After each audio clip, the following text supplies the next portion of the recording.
y el sábado glorioso nos invita a descansar, que tranquilo es el reposo tras el arduo trabajar. Dios que el día nos señala con 1000 pruebas de su amor, santo sábado lo llama, es el día del Señor. Para el hombre fue apartado en la misma creación, fue por Cristo sancionado con su ejemplo y bendición.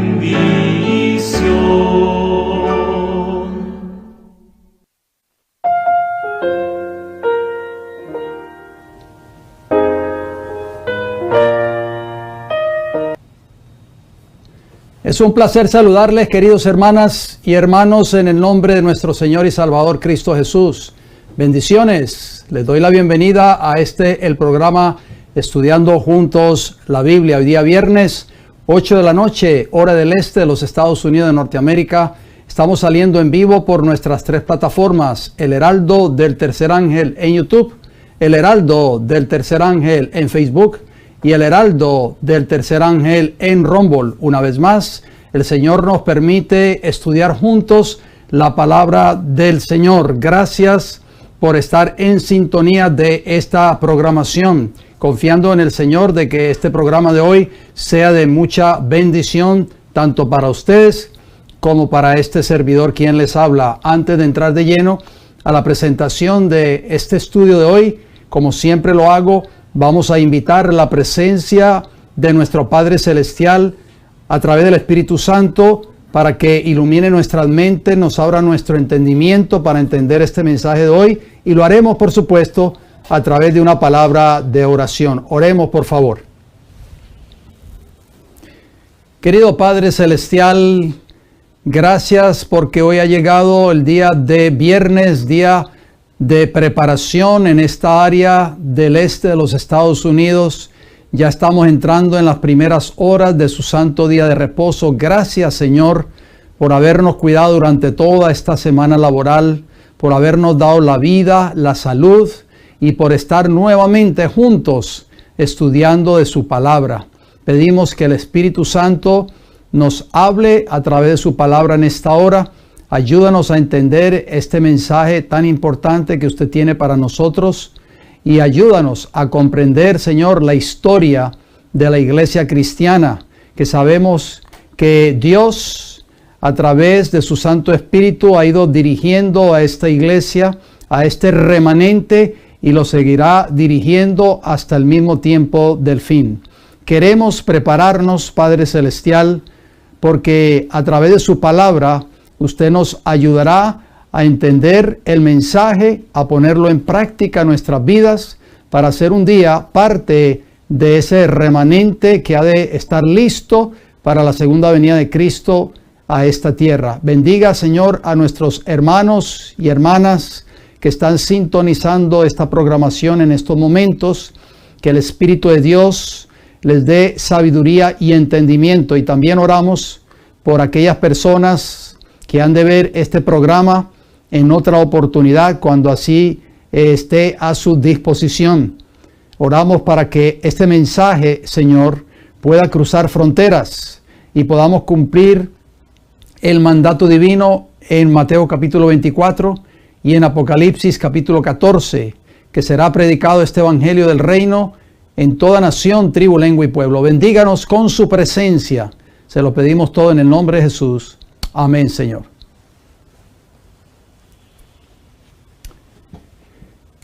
Una vez más, queridos hermanos y hermanas, me da mucho gusto de saludarles. Por anticipado, quiero desearles un feliz y bendecido día del Señor.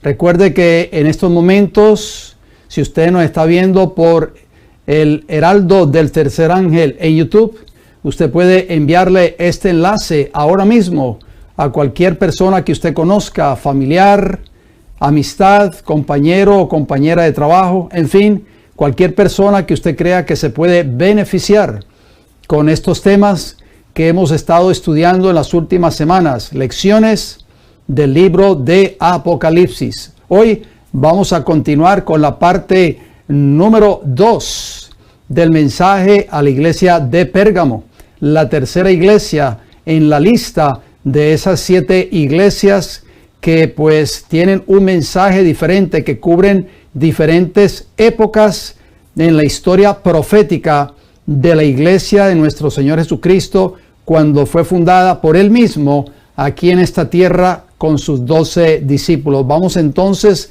a entrar de lleno para no dilatarnos más. Recuerden de que tengan sus libretas a la mano, sus cuadernos, sus notas de apuntes, en fin, les pido, como siempre lo hago a través de estos programas, que no pierdan su concentración, que estén muy atentos o atentas para que el Espíritu de Dios nos hable en esta hora a través de este programa de hoy.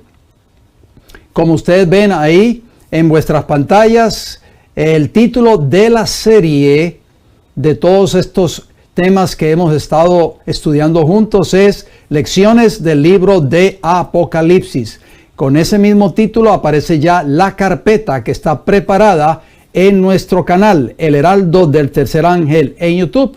Lo único que usted tiene que entrar es al canal y vaya al encasillado o a la pestaña que dice listas o playlist en inglés y busque el archivo o carpeta bajo ese nombre que usted está viendo allí en vuestra pantalla. Lecciones del libro de Apocalipsis. Si usted nos está sintonizando por primera vez o segunda vez, yo le exhorto, querido hermano y hermana que me escucha, que tome el tiempo para ver desde el tema número 1 de esta serie, y allí en ese mismo encasillado va a encontrar muchas series que hemos estudiado juntos en épocas anteriores. Ahí tenemos temas muy importantes, temas de Daniel, otros temas más del libro de Apocalipsis, profecías de Daniel, temas del santuario, temas de la justificación por la fe, en fin, una variedad de temas que están allí ya en esa carpeta o en esa pestaña, playlist o listas, y están divididos por carpetas. Cada carpeta o cada archivo tiene su respectivo nombre o su respectivo título. Y les exhorto de que por favor compartan estos mensajes o esos mensajes para que así este mensaje pueda seguir expandiéndose a toda nación, tribu, lengua y pueblo. Ustedes nos pueden ayudar sembrando esa semilla, compartiendo estos mensajes. La miniserie que es parte de esta serie, Lecciones del libro de Apocalipsis, es las 7 epístolas del libro de Apocalipsis, o sea, las 7 cartas. Ahí vemos esas 7 iglesias y en el centro vemos a Cristo Jesús que está en medio de esos 7 candeleros. O sea, Cristo estaba en el principio, estuvo en la parte histórica de este periodo profético y estará hasta el tiempo del fin en medio de su iglesia verdadera en esta tierra. Apocalipsis capítulo 1, versículo 11 nos dice: escribe en un libro lo que ves, le dice allí Jesús a Juan, y envíalo a las 7 iglesias que están en Asia, a Éfeso, Esmirna, Pérgamo, Tiatira, Sardis, Filadelfia y Laodicea.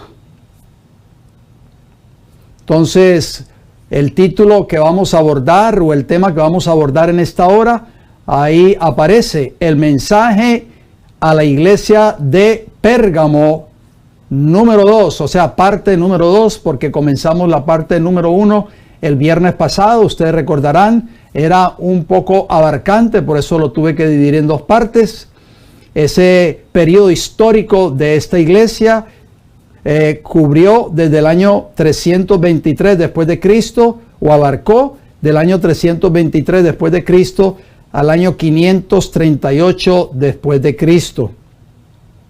Vamos a la parte introductoria de este estudio de hoy.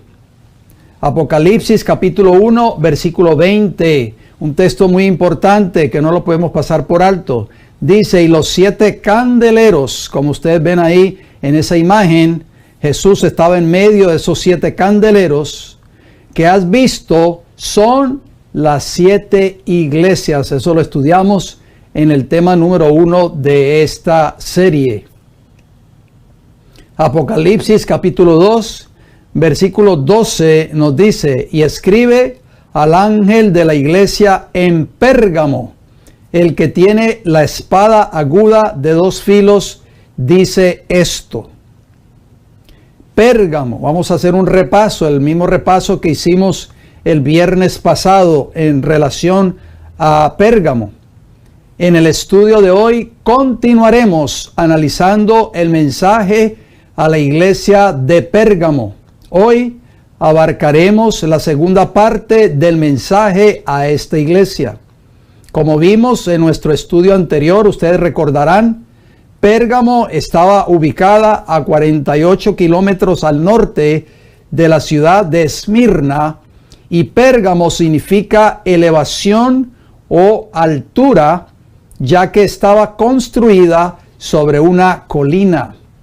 Esta ciudad era la más grande de la zona y llegó a ser la capital de la provincia romana de Asia Menor y un importante centro cultural.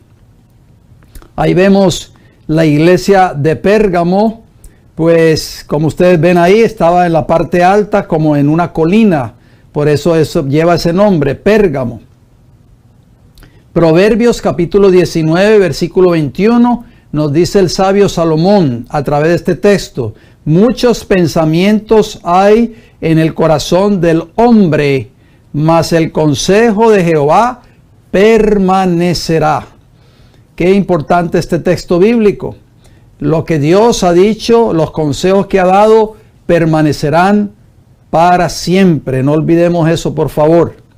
Aunque la época de Pérgamo fue un periodo de apostasía y rebelión contra la palabra de Dios y el evangelio de Jesucristo, el Señor preservó su verdad contra los ataques y sofismas de Satanás por medio del papado. O sea, el papado pues jugó un papel muy importante en este periodo profético que Satanás, sabemos que a través de este poder papal, él usó ¿para qué? Para destruir el evangelio, para destruir y corromper la verdad que Cristo había establecido cuando vino a esta tierra. La etapa histórica de esta iglesia de Pérgamo, como mencionamos en nuestro estudio anterior, fue una etapa de transición y estaba a punto de entrar a una época muy peligrosa. El cuadro que vemos en la transición de la iglesia de Pérgamo, de la verdad y pureza del evangelio, a las falsas enseñanzas y dogmas del papado, es el mismo cuadro que estamos viviendo hoy. La unión de todas las iglesias con Roma papal.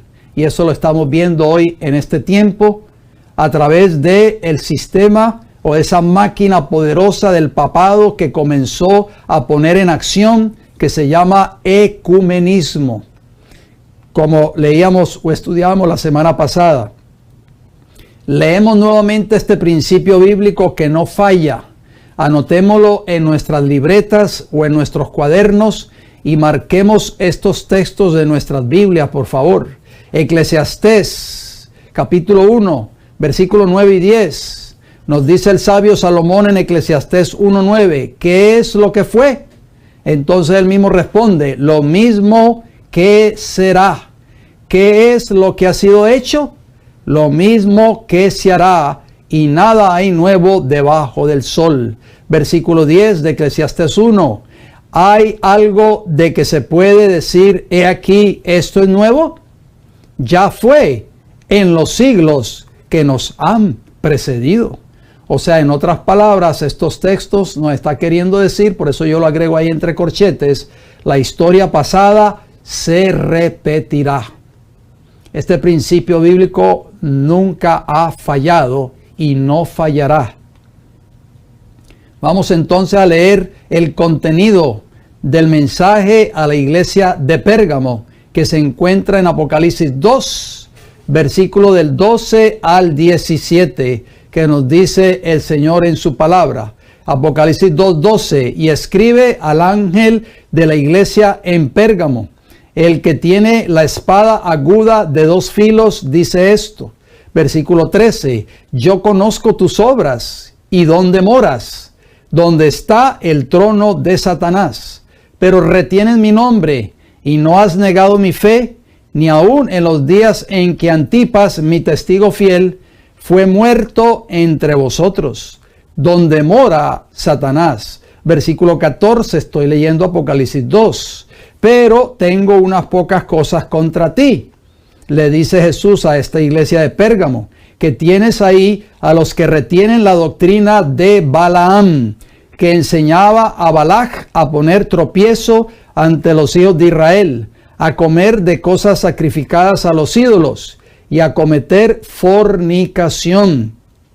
Versículo 15 de Apocalipsis 2 nos dice, y también tienes a los que retienen la doctrina de los Nicolaitas. Y yo agrego ahí entre corchetes Apocalipsis 2:6, porque estudiamos anteriormente que también hablaba por primera vez acerca de esta doctrina de los Nicolaitas, la que yo aborrezco.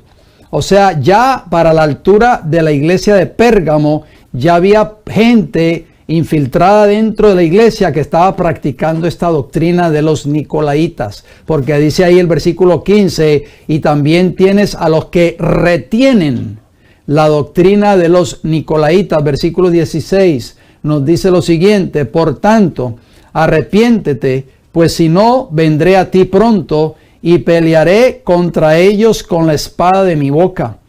Versículo 17, el que tiene oído, oiga lo que el Espíritu dice a las iglesias. Al que venciere, daré a comer del maná escondido, y le daré una piedrecita blanca, y en la piedrecita escrito un nombre nuevo, el cual ninguno conoce, sino aquel que lo recibe. Este es el mensaje a la iglesia de Pérgamo, contenido en Apocalipsis 2, versículos del 12 hasta el 17, y vamos a ir desglosando la parte que no abordamos en el programa de la semana pasada. Antipas, ¿por qué? ¿Por qué yo menciono Antipas? Porque allí en Apocalipsis 2 y el versículo 13 dice el versículo, pero retienes mi nombre y no has negado mi fe, ni aun en los días en que Antipas, mi testigo fiel, fue muerto entre vosotros, donde mora Satanás. Por supuesto, sabemos que Pérgamo era una ciudad que tenía muchos templos que se habían levantado allí. Fue prácticamente la cuna del paganismo en ese entonces, en esa época histórica, y por eso dice donde moraba prácticamente Satanás, porque el que estaba siendo adorado en esos templos era prácticamente el dios Baal, o sea, Satanás, en cada uno de esos templos paganos que habían sido edificados allí en Pérgamo.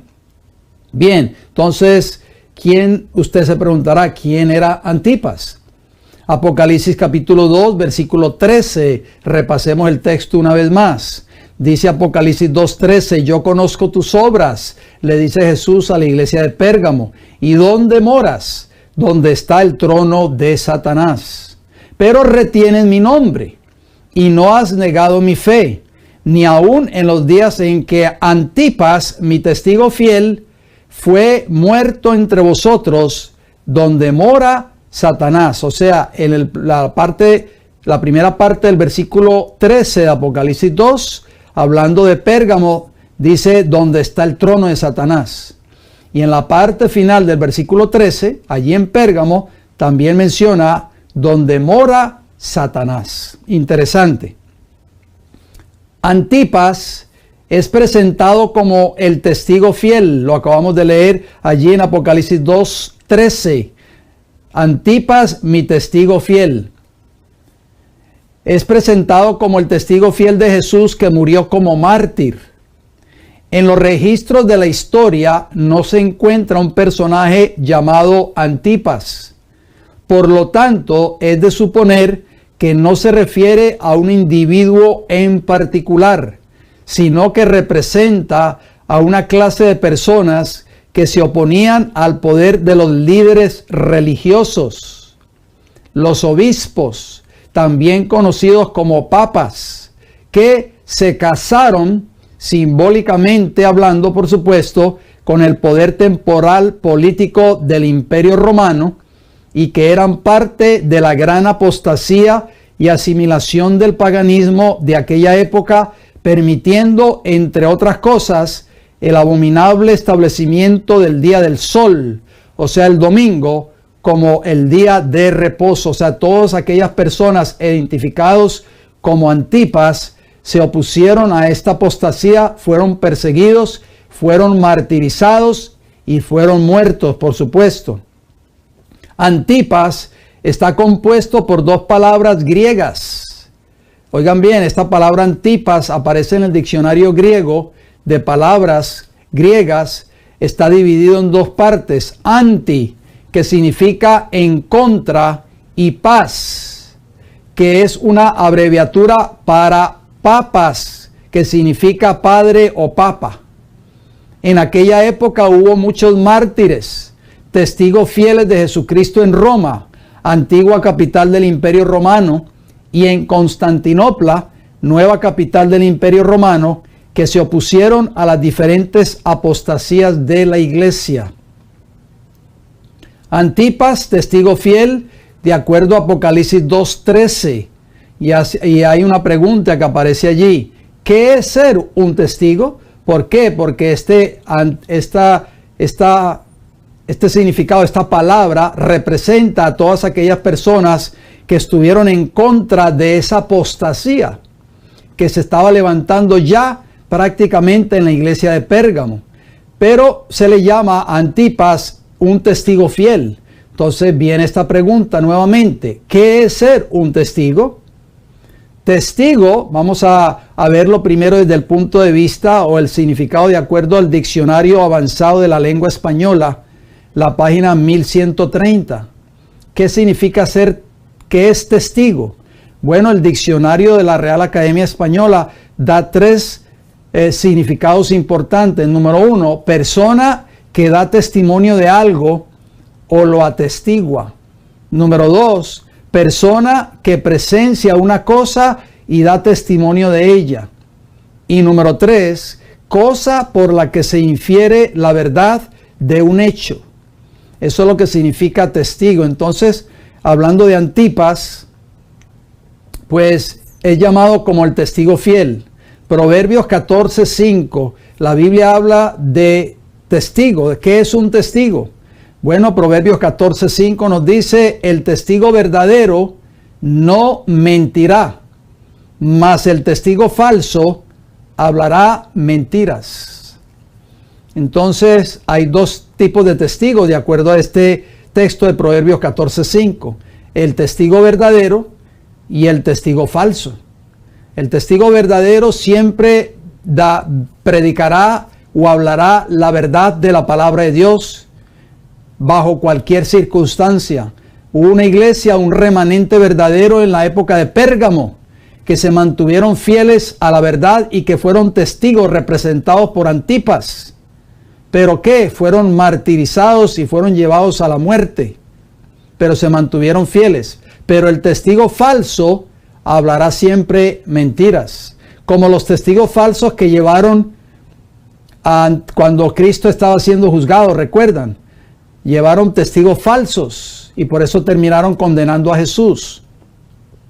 Jeremías capítulo 42, versículo 5 nos dice, y ellos dijeron a Jeremías, Jehová sea entre nosotros testigo de la verdad y de la lealtad. Entonces aquí vemos el carácter, uno de los rasgos característicos del carácter de Jehová. ¿Cómo es el carácter de Jehová? Jehová es testigo de la verdad y de la lealtad. Si no hiciéremos conforme a todo aquello para lo cual Jehová tu Dios te enviare a nosotros. Este texto es muy importante, Jeremías 42:5. Yo agrego ahí entre corchetes, el testigo verdadero nunca negará u ocultará la verdad de Dios. Y una de esas verdades, de esas 7 verdades principales que aparecen en nuestras Biblias, es la ley moral de Dios. De acuerdo al Salmo 119, versículos 142 y 151. Usted lo puede anotar la referencia y después lo puede leer en sus respectivas Biblias, donde dice la Escritura que los mandamientos de Dios y la ley de Dios son verdad.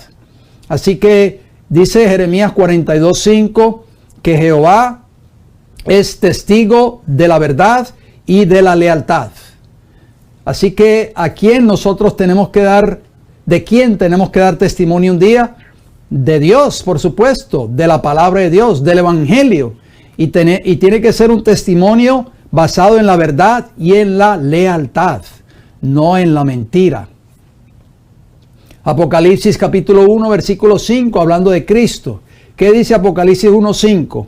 Y de Jesucristo, el testigo fiel. ¿Cómo llama la Biblia a Cristo?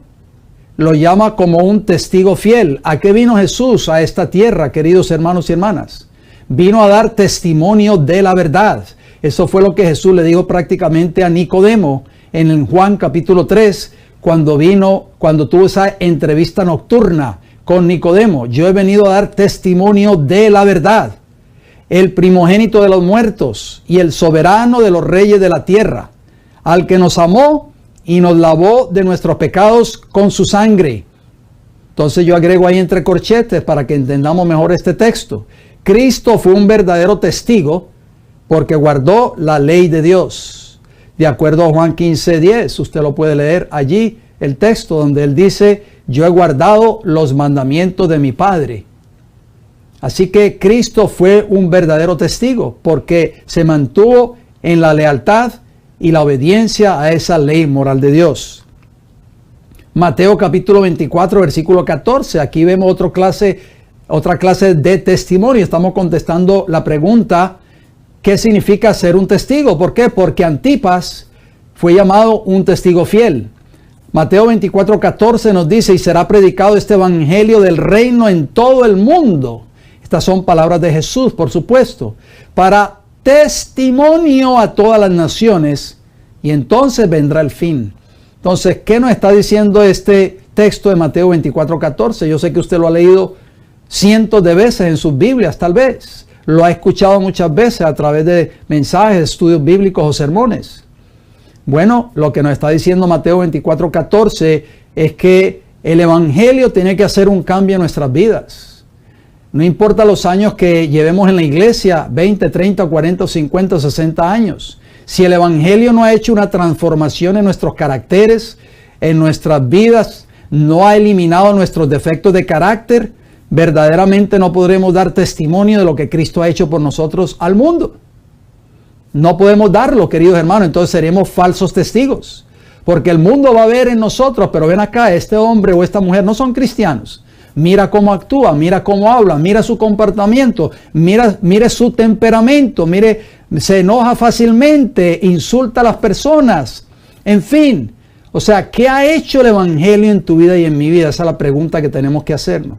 Cuando el Evangelio hace un cambio en nuestras vidas, nosotros vamos a dar testimonio, o sea, vamos a ser testigos de que Cristo es un Salvador real, que tiene el poder para transformar tu vida y para transformar mi vida, y el mundo allá afuera va a ver lo que Cristo ha hecho en tu vida y en mi vida, el mayor milagro. Primera de Juan 5:11 dice el apóstol Juan, y este es el testimonio que Dios nos ha dado vida eterna, y esta vida está en su Hijo. Hermoso texto bíblico. Yo sé que usted también lo ha leído muchas veces. Fíjense que esos verbos están en presente, no están en futuro, hermanos y hermanas. No podemos pasar por alto estos detalles que da la Biblia cuando leemos un texto bíblico. Dice, y este es el testimonio. ¿Quién es el que da testimonio? El testigo, por supuesto. Que Dios nos ha dado vida eterna. Fíjense que ese verbo dado está en presente, no está en futuro. No dice nos dará vida eterna. Nos ha dado vida eterna y esta vida está en su Hijo. O sea, el testimonio que nosotros vamos a dar al mundo allá afuera es que Cristo está morando en nuestras vidas, que Cristo ha cambiado mi vida, mi carácter, me has rescatado de mi vida de pecado y ha transformado mi vida completamente. El mundo allá afuera tiene que ver eso, como decía Mateo capítulo 24. Eso es lo que el Evangelio eso es lo que el Evangelio hace en la vida del que lo recibe, una completa transformación. Por eso dice ahí, este es el testimonio que decía Mateo 24:14, queridos hermanos y hermanas, este Evangelio va a ser predicado por testimonio. Y Juan dice, este es el testimonio. ¿Cuál es el testimonio que vamos a predicar ahí al mundo? Que Cristo nos ha dado vida eterna, o sea, la vida de Cristo es vida eterna, pero esa vida eterna tiene que morar en nosotros. Y al morar Cristo en nosotros, como moraba en el apóstol Pablo, va a cambiar tu carácter y mi carácter. Seremos transformados. Ese es el meollo del Evangelio. La iglesia, aunque tú lleves siendo miembro de la iglesia a la cual tú asistes, ni el pastor ni los líderes de la iglesia van a hacer ese cambio en ti. Ese cambio solamente lo puede hacer Cristo, morando en tu vida, que es vida eterna. El culto pagano de adoración al sol. El culto pagano de adoración al sol del mitraísmo entró en la cristiandad mediante la iglesia de Pérgamo. ¿Qué significa la palabra mitraísmo? Usted se preguntará si nunca ha escuchado esta definición o esta palabra. Se denomina mitraísmo o misterios de Mitra a una religión mistérica, o sea, de misterio, muy difundida en el Imperio Romano entre los siglos I y IV después de Cristo, en que se rendía culto a una divinidad llamada Mitra. El culto a Mitra parece haber tenido su centro en Roma y fue popular en toda la mitad occidental del Imperio Romano. El culto alcanzó su apogeo a finales del siglo II y en el siglo III, tras la adhesión del emperador Cómodo, 180 al 192, la relación con el dios solar romano, Sol, se fue estrechando con el paso del tiempo, hasta que Mitra y Sol acabaron a menudo fusionándose, o sea, uniéndose, estos dos cultos. Como Sol Invictus Mitra, el dios fue venerado por numerosos emperadores, especialmente desde Aureliano, incluido el joven Constantino I del año 306 al año 337. El culto al sol del mitraísmo encontró su entrada en Roma a través de Grecia, mediante Pérgamo. Por eso dice Apocalipsis, hablando de la iglesia de Pérgamo, donde mora Satanás, porque allí se erigieron muchos templos paganos en la ciudad de Pérgamo y allí se rendía homenaje o culto a Mitra, al dios Sol. En el mitraísmo existían 7 niveles de iniciación que pueden estar relacionados con los 7 planetas de la astronomía de la época: la Luna, Mercurio, Venus, el Sol, Marte, Júpiter y Saturno. El 6º grado era Heliodromus, el emisario solar, cuyos atributos eran la antorcha, el látigo y la corona. Y el 7º grado era Pater, el Padre. Sus atributos, el gorro frigio, la vara y el anillo, recuerdan a los del obispo de Roma. El día del natalicio del sol era celebrado por el mitraísmo. ¿Qué día? ¿Qué fecha? El 25 de diciembre. Wikipedia.com, una enciclopedia en internet. Entonces, ¿qué día se celebraba el nacimiento del sol o el natalicio del sol? Los que rendían este culto a Mitra o el mitraísmo. ¿Qué día celebraban ellos? El 25 de diciembre, cuando el paganismo se cristianizó. Pues, ¿qué se celebra hoy por la mayoría de las iglesias del mundo cristiano? El nacimiento de Cristo. ¿Y qué día se celebra? Supuestamente un 25 de diciembre. Y es lo más triste porque hay muchas iglesias del pueblo profeso de Dios que todavía están celebrando el natalicio de Cristo un 25 de diciembre. Pero la palabra de Dios no revela de que Cristo nació un 25 de diciembre, ni mucho menos da luz verde para que los cristianos celebren ese día como el natalicio de Cristo. La Biblia no lo enseña. Entonces, si la Biblia no lo enseña, ni el espíritu de profecía, aquellos que somos de la fe adventista, tampoco lo enseña, entonces, ¿por qué las iglesias hoy lo celebran? Pues están siguiendo cultos que vienen ¿de dónde? Del paganismo, y poco a poco, como leímos en Eclesiastés 1, 9 y 10, se han ido infiltrando poco a poco en el cristianismo moderno. ¿Qué es lo que fue? Decía el sabio Salomón, lo mismo que será, tiempo futuro. No hay nada nuevo debajo del sol. ¿Estamos entendiendo esto, queridos hermanos y hermanas?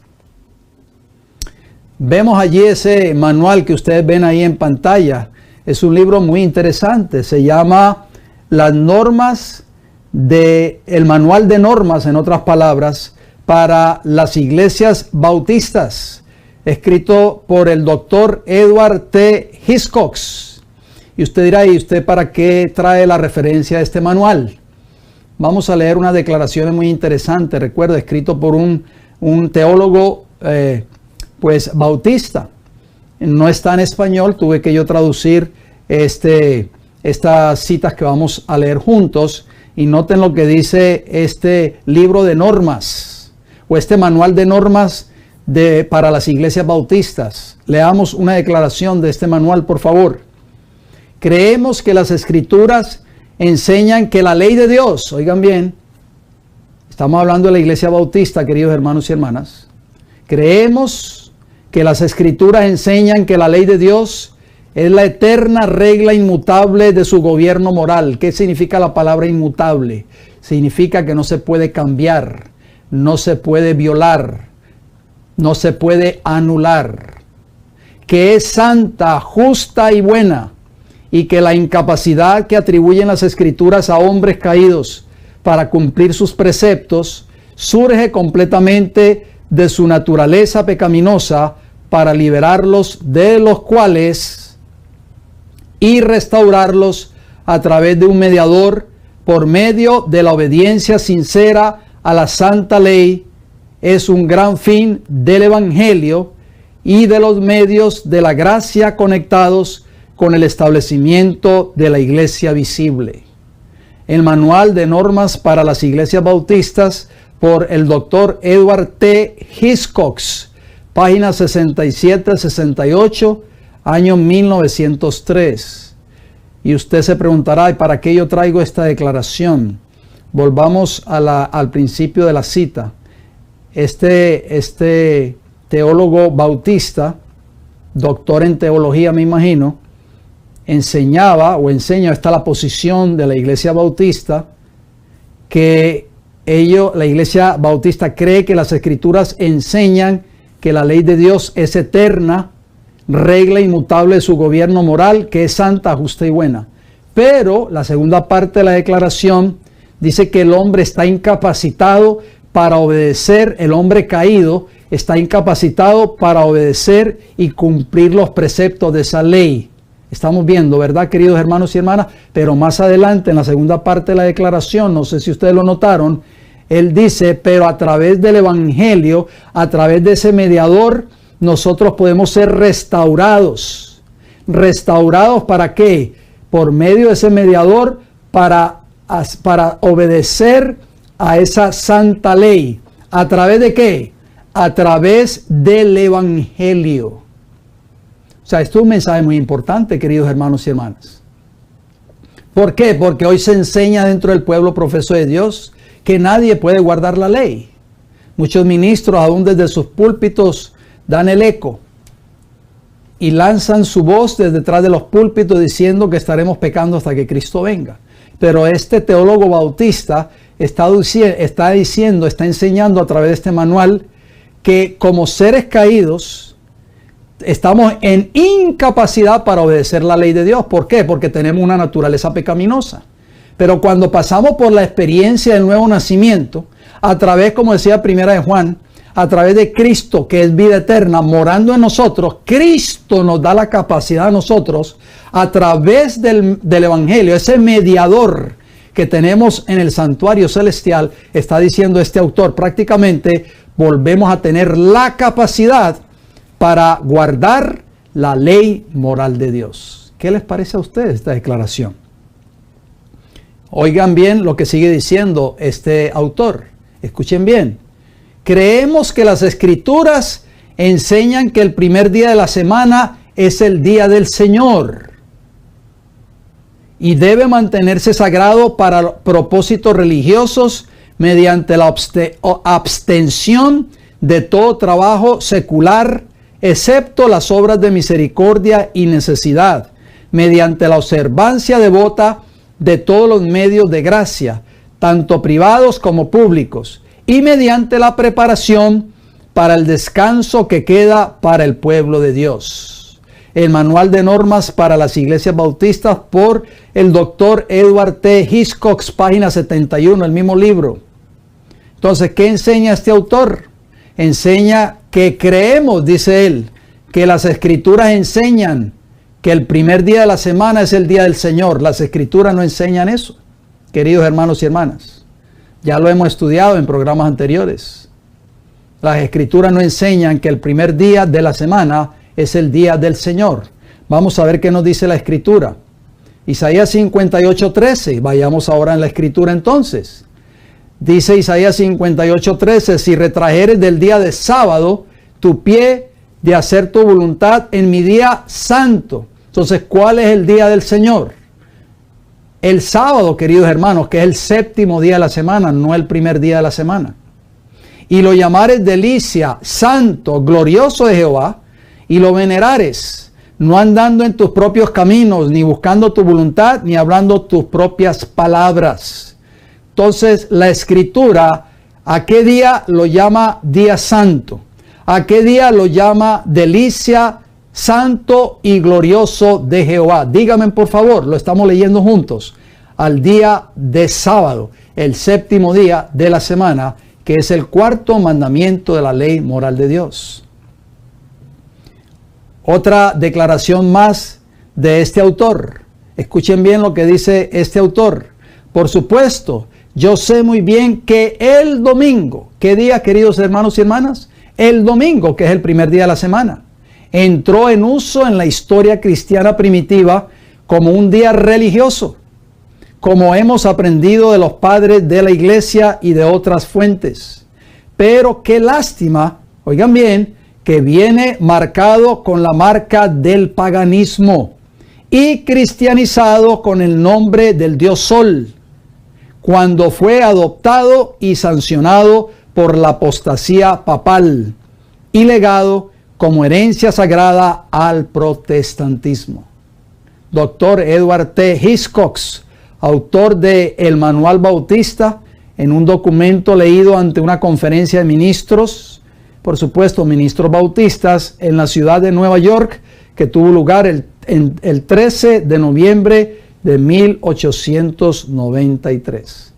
Entonces, este mismo autor que decía que el primer día de la semana es el día del Señor, entonces dice ahora que el domingo prácticamente vino marcado con la marca del paganismo y cristianizado con el nombre del dios Sol, cuando fue adoptado y sancionado por la apostasía papal.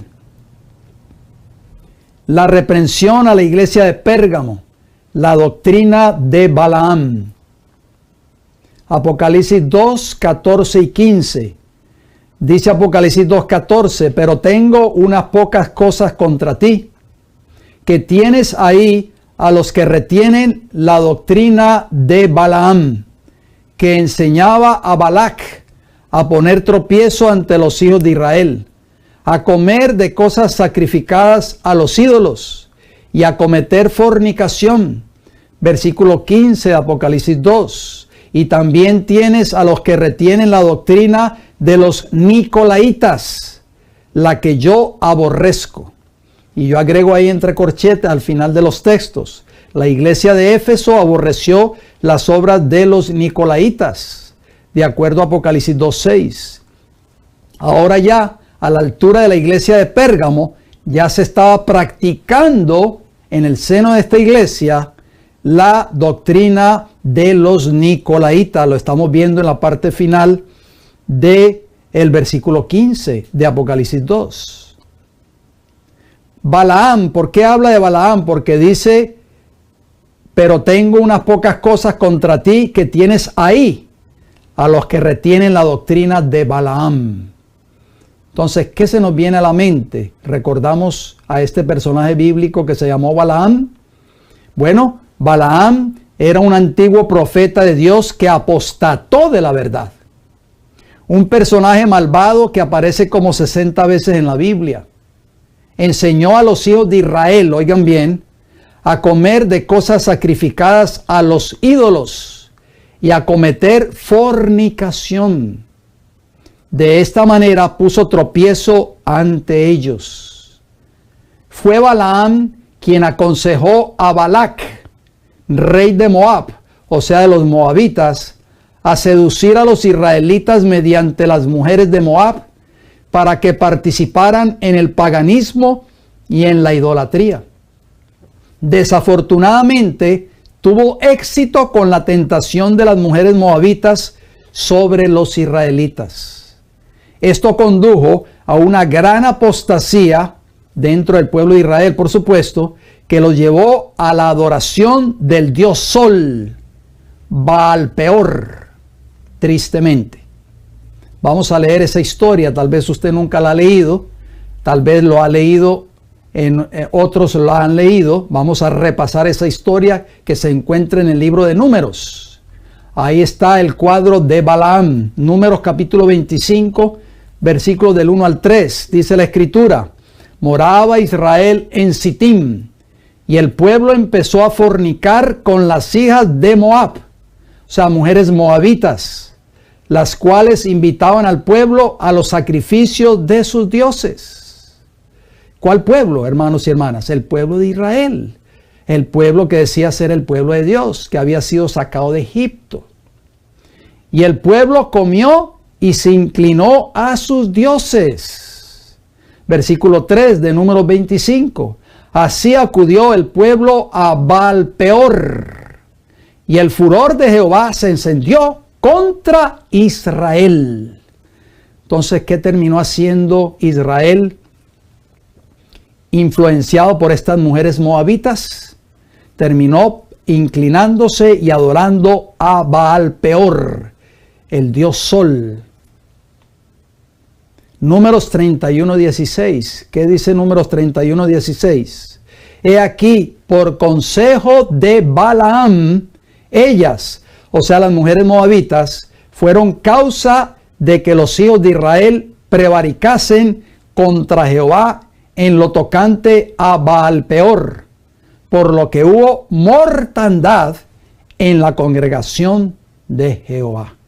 Todas estas personas que se postraron ante Baal-peor murieron por este pecado que habían cometido en contra de Jehová. El apóstol Pedro habla de Balaam, si ustedes no lo sabían. Segunda de Pedro 2:15 y 16. Dice segunda de Pedro 2:15, han dejado el camino recto. Y yo agrego ahí entre corchetes Mateo 7:13 y 14. Y ustedes dirán, ¿y para qué yo agrego Mateo 7:13 y 14? Porque en esos dos textos de Mateo 7:13 y 14, Jesús habla del camino estrecho. Entrad por la puerta angosta, andad por el camino estrecho, porque ancha es la puerta y el camino ancho que lleva a la perdición, y muchos transitan por ese camino.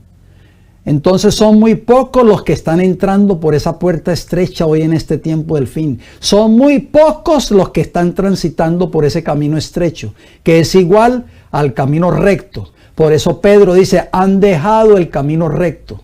O sea, han dejado ese camino estrecho. Y se han extraviado siguiendo el camino ¿de quién?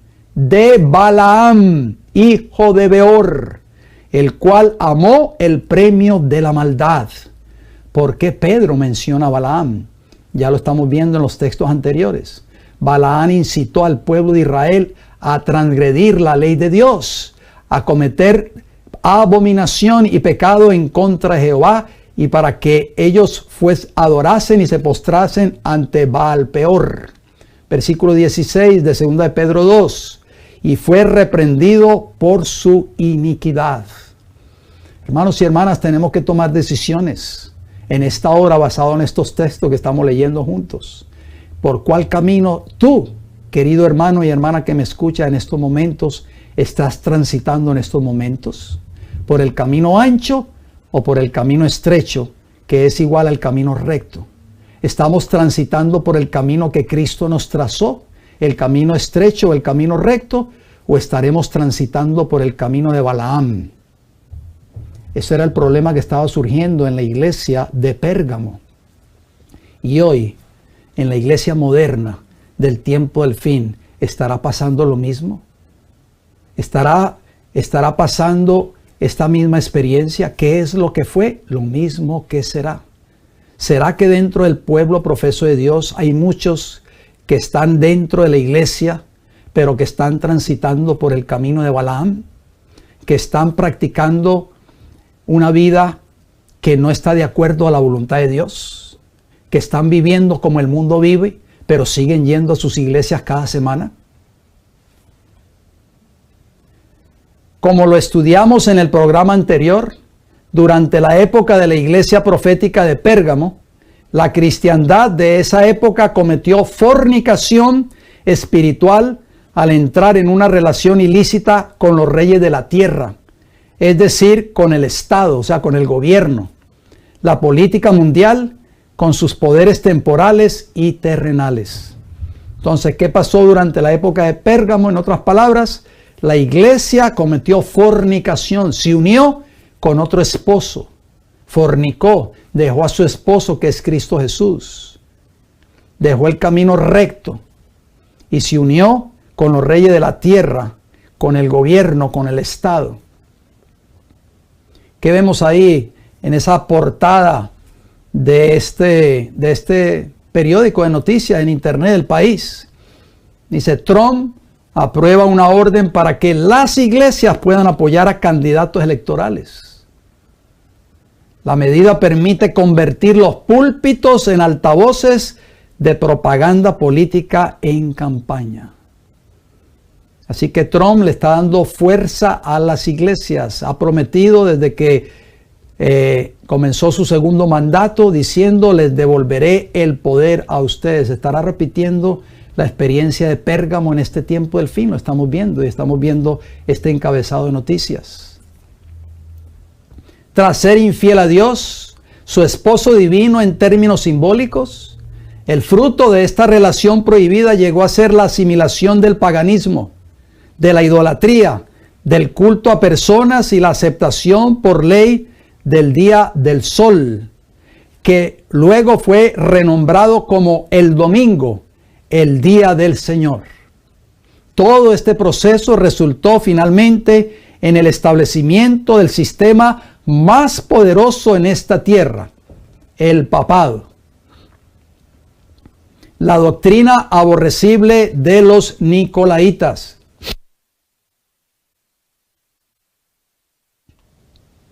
Apocalipsis capítulo 2, versículo 15, ¿qué nos dice?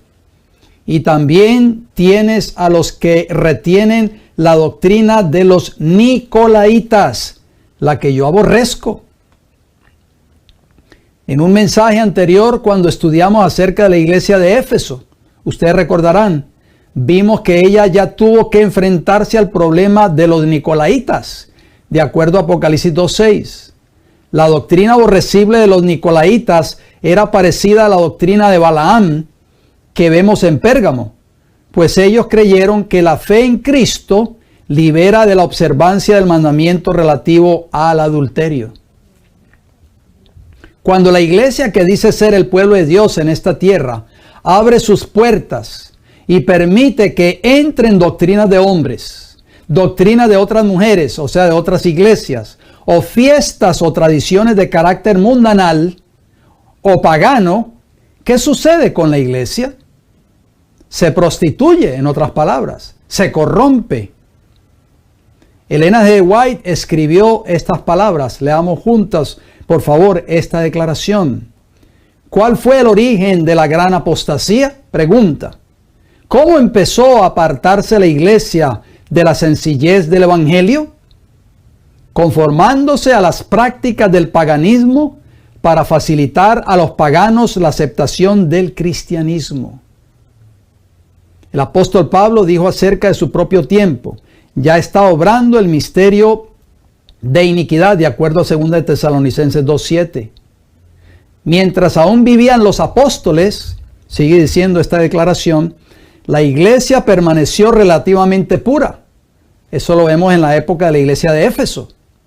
Pero hacia fines del siglo II, la mayoría de las iglesias asumieron una forma nueva. La sencillez primitiva desapareció e insensiblemente, a medida que los antiguos discípulos, y yo agrego ahí entre corchetes, los pioneros, bajaban a la tumba, sus hijos, en unión con nuevos convertidos, se adelantaron y dieron nueva forma a la causa. ¿Estará sucediendo esto hoy dentro de la iglesia que dice ser el pueblo de Dios? El conflicto de los siglos, página 435, capítulo 22. Así que vemos cómo la apostasía avanzaba progresivamente a medida que iban pasando las iglesias proféticas. Antes, durante la época apostólica de la iglesia de Éfeso, eran solo los nicolaitas y estaban atacando a la iglesia cristiana desde afuera. Pero ahora, en la época de la apostasía de la iglesia de Pérgamo, el ataque viene desde adentro. Esto es otra prueba de que las 7 iglesias son proféticas, refiriéndose a periodos de tiempo sucesivos de la iglesia cristiana a lo largo de su historia. Balaam significa devorador del pueblo, representando la decadencia y apostasía por causa de las concesiones espirituales y religiosas. Pues la mejor forma de devorar o neutralizar al pueblo elegido es introduciendo elementos extraños, erróneos y pecaminosos dentro de él. O sea, en la antigüedad era Israel y ahora es el Israel espiritual. O sea, la iglesia en el tiempo del fin.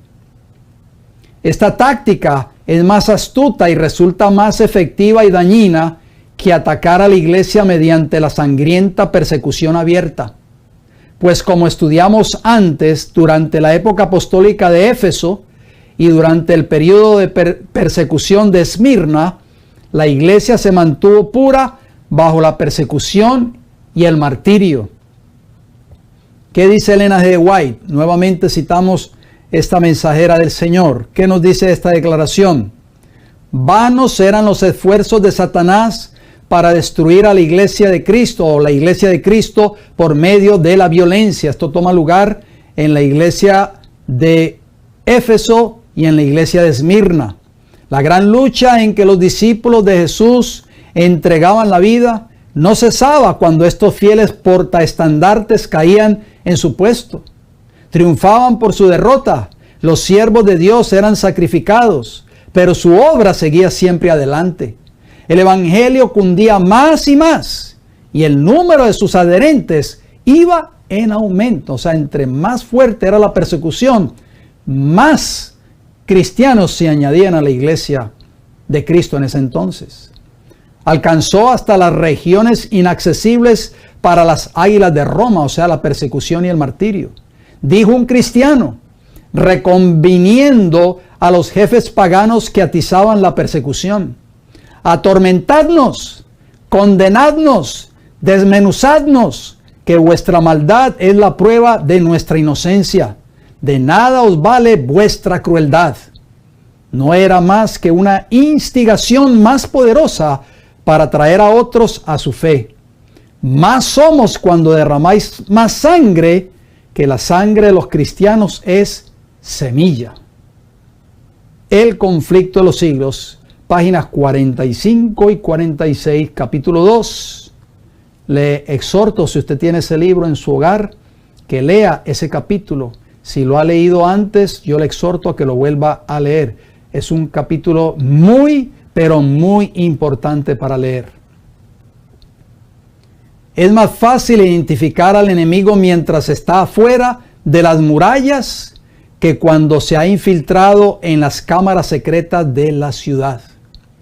El paganismo y el error se mezclaron con la verdad y la iglesia comenzó a descarriarse del camino santo de Jesús. El que viene con una doctrina que no está apoyada por un así dice Jehová, es la doctrina de los Nicolaitas y la doctrina de Balaam. Muchos son entrampados como el antiguo Israel por los encantos de las mujeres moabitas, o sea, las falsas doctrinas de las iglesias de Babilonia. Y dicen, no tenemos que ser tan estrictos en ciertos puntos de doctrina. O tal vez dicen, es que ese pastor sabe mucho. Él lleva siendo pastor por 30 años y tiene varios títulos y doctorados. No puede fallar. Entonces son envueltos con estas mujeres representadas por falsas doctrinas que están siendo presentadas por las iglesias de Babilonia, por las falsas iglesias, y están siendo introducidas esas doctrinas representadas por la doctrina de los Nicolaitas y la doctrina de Balaam dentro del pueblo profeso de Dios. Tal parece que Satanás está tratando hoy de usar en las iglesias del profeso pueblo de Dios el mismo método que le dio mucho éxito durante el periodo histórico de la iglesia de Pérgamo, a saber, trayendo a las mujeres moabitas al campamento de Israel, esto es, el mundo y las fiestas paganas que practica el mundo. Sépase que no importa que esa iglesia diga decirse ser la iglesia de Cristo, simplemente se ha convertido en sinagoga de Satanás. Cuando una iglesia, hermanos y hermanas, dice ser la iglesia o el pueblo de Dios en esta tierra y ha permitido, especialmente los líderes, los pastores, han permitido que todas estas fiestas paganas que practica el mundo sean practicadas y sean celebradas dentro de la iglesia, simplemente esa iglesia se ha convertido en sinagoga de Satanás. La gran amonestación. Apocalipsis 2:16. Por tanto, arrepiéntete, pues si no, vendré a ti pronto y pelearé contra ellos con la espada de mi boca. O sea, un llamado al arrepentimiento a esta iglesia. Un llamado al arrepentimiento a la iglesia que dice ser el pueblo de Dios en esta época. Nuevamente vemos la enseñanza bíblica de que la salvación es condicional. Hay dos opciones: arrepentirse y volver a la sana doctrina verdadera, o no arrepentirse y convertirse en enemigo de Cristo y sufrir las consecuencias en las cuales Jesús atacará el engaño, la decadencia y los errores con la preciosa espada de la verdad de su santa palabra. Hay que entender que este lenguaje de Apocalipsis es simbólico.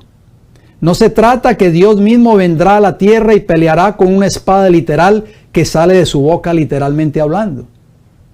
El hecho que la espada sale de la boca significa que es pronunciada mediante palabras, amonestaciones, advertencias, tal como Jesús utilizó en cada tentación en el desierto, un pasaje del Antiguo Testamento para refutar los engaños, los errores y las tentaciones de Satanás, diciendo cada vez, escrito está, de acuerdo a Mateo 4, 7 y 10. A lo largo de la historia, queridos hermanos y hermanas, Dios ha utilizado fieles siervos suyos para transmitir mediante ellos su santa palabra en medio de la apostasía. Estudiamos de la semana pasada que esa espada representa la palabra de Dios, esa espada de doble filo. Recordemos cómo Dios puso la boca del profeta Isaías para denunciar la apostasía de su pueblo de Israel. Leamos por favor juntos este texto bíblico. Y puso mi boca como espada aguda.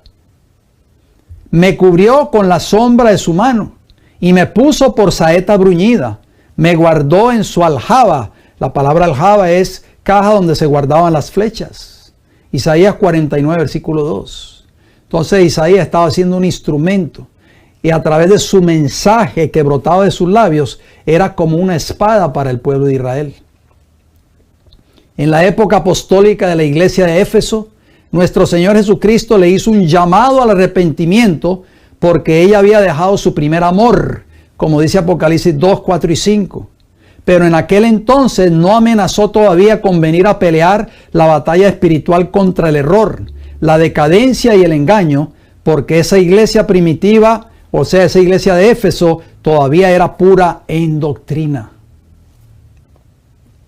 Pero de lo interno de la iglesia que había caído por su unión con el Estado, Dios separó por su espíritu y por el poder de su palabra a un pequeño remanente que estudiaremos de su historia en nuestro próximo tema cuando hablemos del mensaje a la iglesia de Tiatira. Esa espada, ¿qué hace la espada? Divide y separa. Así como Dios guardó un remanente en los días de la iglesia de Pérgamo, un remanente que no se unió con el Estado ni con los poderes apóstatas de esta tierra, Dios también tendrá un remanente fiel en medio de la apostasía prevaleciente. Un remanente que no se unirá con el Concilio Mundial de Iglesias, ni con la comunión, ni a la unión o a la comunión de iglesias mundiales, ni con el protestantismo apóstata, ni con Roma. Ese remanente será el que presentará el mensaje de los tres ángeles en el tiempo del fin. Apocalipsis 12, 17 habla de ese remanente. Entonces el dragón, o sea, Satanás, de acuerdo a Apocalipsis 12, 9, se llenó de ira contra la mujer, en profecía bíblica, la iglesia verdadera, y se fue a hacer guerra contra el resto. Ahí está la palabra resto, en griego es remanente, de la descendencia de ella. O sea, lo último que va a quedar en esta tierra es el remanente. ¿Qué características ha de tener ese remanente en el tiempo del fin? Lo dice la última parte del versículo 17. Los que guardan los mandamientos de Dios y tienen el testimonio de Jesucristo. Si el pueblo de Israel en los días de Balaam se hubiesen mantenido fieles a los mandamientos de la ley de Dios, nunca hubiesen adorado en Baal Peor, ni nunca hubiesen aceptado la invitación de esas mujeres moabitas. Por eso Satanás se llena de ira contra este remanente en el tiempo del fin, porque Dios tendrá un pueblo fiel que no apostatará de esta verdad, que no se unirá a las falsas doctrinas que están enseñando los nicolaitas o que está tratando de promover Balaam dentro de las iglesias del pueblo profeso de Dios en este tiempo del fin. ¿Eres tú, querido hermano y hermana que me escuchas, parte de ese remanente? ¿Quieres tú ser parte de ese remanente en el tiempo del fin que habla Apocalipsis capítulo 12, versículo 17? Usted levanta la mano y dice, sí, yo quiero ser parte. Pues quiero decirle, para que esté preparado o preparada, que la ira de Satanás se derramará contra aquellos que querramos estar fieles hasta el tiempo del fin. Pero recuerde que tenemos un Salvador, un mediador, nuestro Señor Jesucristo, que estará de nuestro lado hasta que Él venga por segunda vez. Las maravillosas promesas y recompensas del vencedor. Apocalipsis 2:17. En el que tiene oído, oiga lo que el Espíritu dice a las iglesias. Al que venciere, daré a comer del maná escondido. Qué maravillosa promesa. Al ofrecer Jesucristo el maná a los vencedores, en el contexto de la época de Pérgamo, es un claro llamado a la lealtad de sus siervos hacia los mandamientos de Dios. Justamente en la época cuando los 10 mandamientos fueron destrozados por Roma, cuando asimiló la veneración de hombres, transgrediendo el primer mandamiento, la idolatría, transgrediendo el segundo mandamiento, y el día del sol como día de descanso, transgrediendo el cuarto mandamiento, de acuerdo a Éxodo 20, del 3 al 17. El maná escondido, ¿quién es? Porque habla de ese maná escondido. Jesucristo, como Señor del sábado, por supuesto, de acuerdo a Mateo 12:8, de acuerdo a Marcos 3:27 y 28, y de acuerdo a Lucas 6:5, es nuestro maná espiritual en el cual encontramos reposo y descanso para nuestras almas. Juan 6:48 al 51, palabras de Jesús, hermosos textos bíblicos. Dice Juan 6:48, yo soy el pan de vida. O sea, dijo Jesús, vuestros padres comieron el maná en el desierto y murieron. Versículo 50 de Juan 6. Este es el pan que desciende del cielo, para que el que de él come no muera. Versículo 51, Jesús dice, yo soy el pan vivo que descendió del cielo.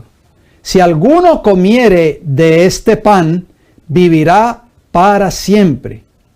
Y el pan que yo daré es mi carne, o sea, mi vida, la cual yo daré por la vida del mundo. Entonces, ¿cuál es el verdadero maná que está escondido, que será dado a aquellos que sean fieles? El verdadero maná escondido es Cristo Jesús, que quiere morar en tu vida y en mi vida hoy. Es el verdadero pan que descendió del cielo. Y Cristo Jesús quiere darte a ti y a mí vida eterna. Juan 6:58 dice, este es el pan que descendió del cielo, no como vuestros padres comieron el maná y murieron. El que come de este pan vivirá eternamente, alabado sea el Señor.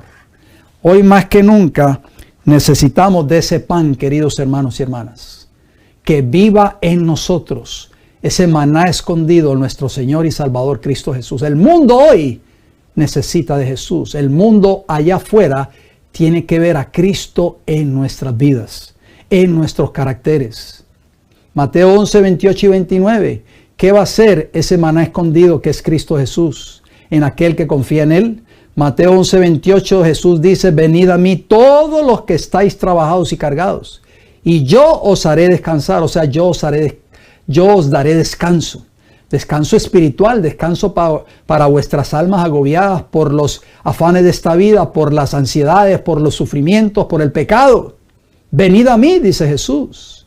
El único que te puede traer descanso soy yo, el maná escondido. Versículo 29, Mateo 11, llevad mi yugo sobre vosotros y aprended de mí, que soy manso y humilde de corazón, y hallaréis descanso para vuestras almas. Hermosa promesa de la palabra del Señor. Apocalipsis 2:17 dice, y le daré una piedrecita blanca, y en la piedrecita escrito un nombre nuevo, el cual ninguno conoce sino aquel que lo recibe. La Biblia revela que solo el que recibe el nombre nuevo lo conoce o lo conocerá. Los únicos que llegarán a conocer el nombre de Dios son aquellos que lo han conocido por su relación personal con Él. El nombre en la Biblia representa el carácter del que lo posee. Todos aquellos que recibirán esa piedrecita blanca habrán reflejado el carácter de Dios, o sea, de Cristo, en sus vidas en esta tierra. El nombre de Jehová es santo y sublime, dice Isaías 57:15. Su nombre es justicia, Jeremías 23:6. Su nombre es amor, de acuerdo a 1 de Juan 4:8. ¿Quieres un nombre nuevo? ¿Quieres un nuevo carácter y conocer a Dios? Entonces vence. Esa es la única condición divina para poder recibirlo, de acuerdo a Apocalipsis 2:17 y Apocalipsis 3:12. ¿Qué debemos vencer? Debemos vencer todas las cosas que las Sagradas Escrituras revelan que son malas, erradas y pecaminosas. Dios nos ayudará a vencerlas mediante su poder omnipotente si nosotros nos aferramos por fe en Él y en sus maravillosas promesas. Dice Apocalipsis 3:5, una promesa hermosa. El que venciere será vestido de vestiduras blancas, y no borraré su nombre del libro de la vida. Hermoso texto bíblico. Jesús no nos dejará solos. Jesús nos dará el poder para vencer, su vida morando en nosotros. De esa manera es que podremos vencer en el tiempo del fin. Romanos 8:37, el apóstol Pablo escribió estas palabras. Antes, en todas estas cosas somos más que vencedores ¿Por medio de quién? De aquel que nos amó. Ese aquel que nos amó es Cristo Jesús, el maná escondido. Vayamos a Jesús en esta hora. Dejemos que Cristo tome control de nuestras vidas para que nos dé el poder para vencer el pecado, para vencer la mundanalidad y para vencer todo lo que esté en contra de los principios de la palabra de Dios. ¿Quiénes un día recibirán la corona de la vida eterna? Apocalipsis 2:10 nos dice: sé fiel hasta la muerte y yo te daré la corona de la vida. Tú y yo no podemos ser fiel sin la ayuda de Cristo Jesús, ese maná escondido. Si Cristo no mora en tu corazón o en mi corazón, jamás podremos obedecer esa ley moral de Dios. Jamás podremos vencer esos principios morales, esos 10 mandamientos. Jamás podremos ser fieles a Él. Apocalipsis 22:14, la versión antigua, nos dice: bienaventurados los que guardan sus mandamientos. ¿Qué decía Apocalipsis 12:17? Satanás, el dragón, se llenó de ira contra los que guardan los mandamientos de Dios y tienen el testimonio de Jesucristo.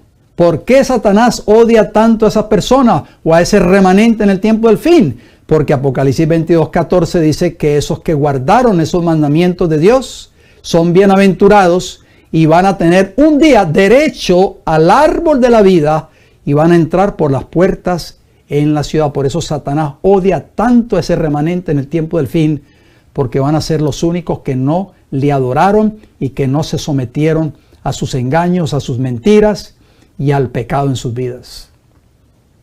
Esos fieles entrarán un día por esas puertas de la santa ciudad de Jerusalén. Ojalá, hermanos y hermanas, con la ayuda y el poder de Cristo Jesús, tú y yo estemos entre esa multitud, vestidos de ropas blancas que representan la justicia de Cristo, o sea, el carácter de Jesús en nuestras vidas. La palabra de Dios es nuestra única regla segura de fe. Es conocida como nuestra lámpara que ha de alumbrar nuestro camino de salvación. Nuestra única regla segura, ¿cuál es? El estudio diario de la palabra de Dios y la oración. Termino siempre con este texto bíblico, Apocalipsis 3:20. He aquí, yo estoy a la puerta y llamo. Si alguno oye mi voz y abre la puerta, entraré a él y cenaré con él y él conmigo. La única manera de que tú y yo podamos mantenernos fieles hasta la muerte es si dejamos entrar a Jesús en nuestras vidas. Pero que cuando entre sea un huésped permanente, no por un día, no por una semana, no por un mes. Cristo está tocando la puerta de tu corazón, querido hermano y hermana que me escucha en esta hora. Cristo trae salvación si tú lo dejas entrar y lo recibes como tu Salvador personal. Voy a terminar con una palabra de oración. Oremos, por favor. Querido Padre Celestial, gracias por su palabra. Gracias, Señor, por Jesús, nuestro amante Salvador. Queremos abrir nuestros corazones en esta hora y dejar que Cristo entre a nuestras vidas. Señor Jesús, mora en nuestros corazones, por favor. Queremos hacer tu voluntad. Sin tu ayuda, Señor Jesús, no podremos vencer el pecado de nuestras vidas. No podremos vencer las tentaciones de Satanás. No podremos vencer los malos caminos. Queremos seguir el camino recto, el camino que hablaba el apóstol Pedro. No queremos transitar por el camino de Balaam, el camino del engaño, de la apostasía, del pecado. Queremos caminar por ese camino estrecho. Ese camino estrecho representa a Cristo Jesús, nuestro Salvador. Porque al final de ese camino encontraremos la corona o recibiremos la corona de la vida eterna. Bendíganos, Señor, que este mensaje de hoy haya sido de gran bendición para todos nosotros. Ayúdanos a compartir estos mensajes con otras personas que no los conocen. Lo pedimos y lo agradecemos todo en el nombre de Jesús. Amén, Señor. Muy bien, mis queridos hermanos y hermanas, si Dios me da el don de la vida, retomaremos de nuevo esta serie el próximo viernes. Seguiremos estudiando estas 7 iglesias, así que usted no se puede perder esta serie tan importante. Recuerden que estos temas ya quedan grabados automáticamente en nuestro canal, El Heraldo del Tercer Ángel, en YouTube. En el encasillado que dice listas o playlist, busque la carpeta lecciones del libro de Apocalipsis. Si usted tiene tiempo, puede volver a repasar este mensaje más detenidamente o los otros que hemos estudiado anteriormente. No se olvide de suscribirse a nuestro canal. No se olvide de activar la campanita con todas las notificaciones. Y no se olvide darle un me gusta a estos temas. De esta manera, este ministerio puede seguir creciendo. Otras personas más pueden conocer estos mensajes que tal vez vivan en otros países del mundo. No se olvide de compartir estos mensajes con personas que usted conoce. De esa manera, ustedes nos ayudan a seguir sembrando esta semilla de estas verdades que Dios tiene para este tiempo del fin. Antes de despedirme, queridos hermanos y hermanas, quiero hacerles la invitación para mañana sábado. Mañana sábado, desde nuestra iglesia local, vamos a poner allí la dirección en pantalla para que ustedes, si usted está en el estado de la Florida, está cerca de la ciudad de Tampa o sus alrededores y quisiera congregarse con nosotros, ahí está la dirección. Tómele una captura ahí con sus teléfonos inteligentes o apunte la dirección para que usted sepa que allí hay una iglesia que presenta este mensaje de verdad presente para el tiempo del fin. Abrimos puertas todos los sábados a partir de las 9 de la mañana. Hacemos una exhortación a los miembros de nuestra iglesia que lleguemos temprano para que empecemos a recibir ese maná que viene del trono de la gracia desde las 9 de la mañana en adelante. Pero a las 11 de la mañana, hora del este, por supuesto, de los Estados Unidos de Norteamérica, o un poquito después de las 11, estaremos saliendo de nuevo en vivo por nuestras 3 plataformas, El Heraldo del Tercer Ángel, en YouTube, en Facebook y en Rumble. Le hacemos la invitación para que si usted no puede venir físicamente hablando a nuestra iglesia, usted nos pueda sintonizar a través de estas 3 plataformas. Me resta decirles, queridos hermanos y hermanas, gracias por su atención, gracias por su fiel sintonía. Si Dios me da el don de la vida, nos reencontraremos el próximo viernes a la misma hora. Bendiciones para todos.